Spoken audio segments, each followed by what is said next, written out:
अस्सलामु अलैकुम वरहमतुल्लाहि वबरकातुहू। आज इंशाअल्लाह अज़ीज़ सुन्नत के ऊपर बात करेंगे कि सुन्नत की कितनी किस्में हैं और उनका क्या तरीक़ाकार है और उनके ऊपर अमल किस तरीके से करना है। नीज़ जो नमाज की सुन्नतें हैं उनमें सुन्नतें मुअक्कदा भी हैं और गैर मुअक्कदा हैं। उनके पढ़ने का तरीका जो है ना वो सारा जो है ना इसमें डिटेल से बयान करते हैं। तो चलते हैं सुन्नत के हवाले से जो है ना वो बात करते हैं। सुन्नत वो हुक्म है जो हमारे प्यारे मोहम्मद मुस्तफ़ा सल्लल्लाहु अलैहि वसल्लम से साबित हो, यानी आक़ा दो जहां सल्लल्लाहु अलैहि वसल्लम का वो प्यारा अमल हो, आपने कुछ उसके बारे में कहा हो। सुन्नत तरीक़े को बोलते हैं, आदत को बोलते हैं। तो आप सल्लल्लाहु अलैहि वसल्लम की ज़िंदगी के जो तरीक़े हैं, जैसे जैसे आप सल्लल्लाहु अलैहि वसल्लम ने ज़िंदगी गुजारी, तो आपके शब व रोज़ की ज़िंदगी के जो तरीक़े हैं, जो आमाल हैं, उनको सुन्नत कहा जाता है। सुन्नत की दो किस्में हैं, नंबर एक सुन्नत मुअक्कदा और नंबर दो सुन्नत गैर मुअक्कदा। तो सुन्नत मुअक्कदा जो है उस सुन्नत को कहा जाता है जिस पर आप सल्लल्लाहु अलैहि वसल्लम ने हमेशा अमल किया हो और लोगों को भी इस पर अमल करने की तरग़ीब दी हो। मसलन इब्तिदाए वज़ू में मिसवाक करना, यानी वज़ू शुरू करते हुए सबसे पहले मिसवाक करना, ये सुन्नत मुअक्कदा है। आप सल्लल्लाहु अलैहि वसल्लम हमेशा वज़ू से पहले मिसवाक फरमाया करते थे। जुमे के दिन हमेशा गुस्ल फरमाया करते थे। नमाज बाजमात पढ़ना ये भी सुन्नत मुअक्कदा है। 20 रकत नमाज तरावी अदा करना ये भी सुन्नत मुअक्कदा में शामिल है और इसका हुक्म ये है कि इसके करने वाले को सवाब मिलेगा और इसको छोड़ने वाला गुनहगार भी नहीं होगा। लेकिन ऐसा करना ये मकरूह है, मकरूह तंज़ीही है, यानी इसके अंदर कराहत पाई गई है, इसको नापसंद किया गया है। तो सुन्नत मुअक्कदा का तर्क जो है वो हराम की निस्बत हलाल के ज़्यादा करीब है, यानी इसमें इतनी ज़्यादा हुर्मत नहीं है।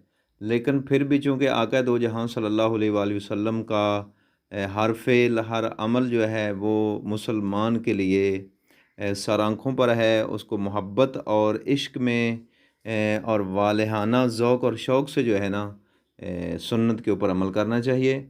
तो चूँकि सुन्नत का तर्क करना जो है ना ये शरीयत के अंदर जो है ना इसको नापसंद किया गया है। तो अगर किस सुन्नतों पे अमल करने वाला जो है वो दीन उसका मुकम्मल है और दीन का एहतमाम और इत्तिमाम करना ये अल्लाह के यहाँ पसंदीदा है। बिला उज़र शरी सुन्नत का तारिक जो है, तो ऐसा शख्स जो है ना उसके गुमराह होने में भी कोई दूसरी बात नहीं है। लिहाजा ये सुन्नत मुअक्कदा को छोड़ना गुमराही का सबब बनता है। अल्लाह ताला हमें सुन्नत मुअक्कदा जो हैं उनके ऊपर भी पाबंदी और मुवाज़बत अता फ़रमाए और रेगुलरली से हमें उस पर अमल करने की तौफ़ीक अता फ़रमाए।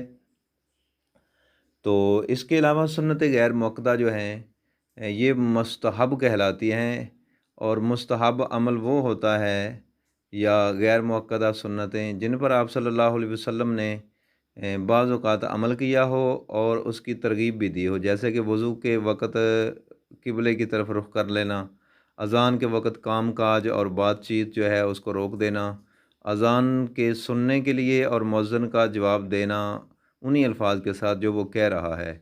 इस तरह के अमाल जो हैं वो सुन्नत गैर मुअक्कदा कहलाते हैं। कभी कभी आप सल्लल्लाहु अलैहि वसल्लम ने इनका एहतमाम फ़रमाया और इस तरीके से वज़ू को दाईं तरफ से शुरू करना, कपड़ा दाईं तरफ से पहनना और इस तरह की बहुत सारी दूसरी चीज़ें जो है ना वो सलाम का जवाब देना या किसी से सलाम लेना। तो अगर सारे बराबर हैं तो दाईं तरफ से शुरू करें, अगर उनमें जो है ना वो छोटे बड़े का फ़र्क है तो जो उनमें ज़्यादा अफ़ज़ल बंदा है उससे सलाम का आगाज़ करे ताकि अल्लाह ताला उसको तमाम दुनिया की खैर व भलाई और फ़ज़ीलत अता फ़रमाए। अगर ऐसा ना किया तो वो फ़ज़ीलत से वो खैर और बरकत से महरूम कर दिया जाएगा। सुन्नत की आगे मज़ीद दो किस्में हैं, सुन्नत ऐन और सुन्नत किफ़ाया। सुन्नत ऐन वो होती है जिसका करना हर मुकल्लिफ़ के लिए मसनून है। जैसे वो शख्स जिसके ऊपर नमाज, रोज़ा, हज, ज़कात फ़र्ज़ है तो सुन्नतों का अदा करना भी उसके लिए बहुत ज़रूरी है। जैसे नमाज की सुन्नतें हैं फ़जर में, ज़ोहर में, असर की गैर मुअक्कदा हैं, मगरिब के बाद दो सुन्नतें जो आती हैं मगरिब की नमाज में वो भी मुअक्कदा हैं और इशा की पहली 4 सुन्नतें गैर मुअक्कदा हैं। जुमे का गुस्ल जो है یہ بھی عین سنت ہے۔ عیدین جو ہیں دونوں عیدوں کے اوپر غسل کرنا یہ بھی بہت ضروری ہے۔ نماز کے بعد کچھ ذکر اذکار کرنا یہ بھی سنت موقدہ ہے۔ آپ صلی اللہ علیہ وسلم نماز کے بعد ہمیشہ ذکر فرمایا کرتے تھے۔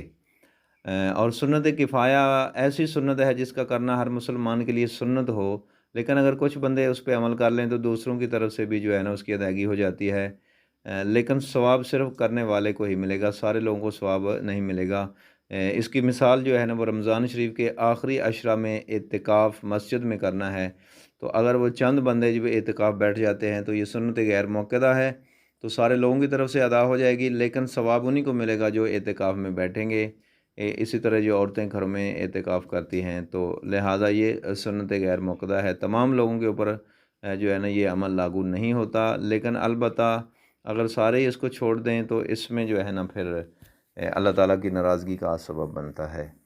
تو اس کے ساتھ اب ہم بتاتے ہیں کہ سنت موقدہ اور غیر موقدہ جو نماز کے اندر رکھتے ہیں ان کو کیسے ادا کرنا ہے۔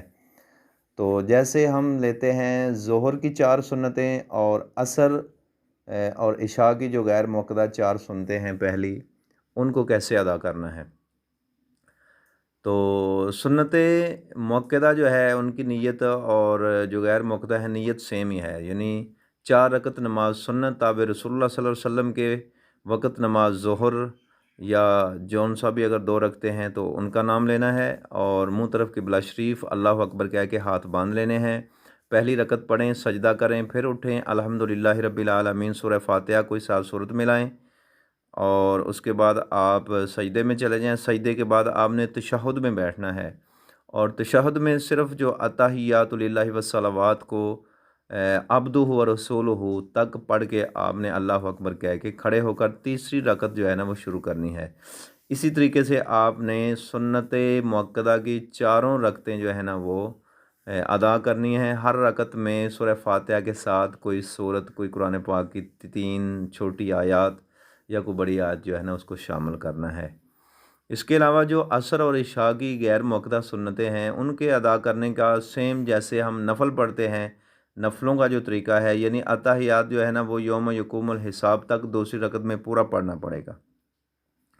پہلی رکعت ادا کریں اور دوسری رکعت میں آپ جب تشہد بیٹھیں تو تشہد کو یوم یقوم الحساب تک آپ نے پڑھنا ہے، صرف سلام نہیں کہنا، اللہ اکبر کہہ کے پھر کھڑے ہو جانا ہے، اور تیسری رکعت جو ہے اس کو پھر سے ثنا سے شروع کرنا ہے، سورہ فاتحہ سے نہیں بلکہ سبحانک اللہم و بحمدک و تبارک اسمک و تعالی جدک ولا الہ غیرک، یہاں سے اس کو سٹارٹ کرنا ہے۔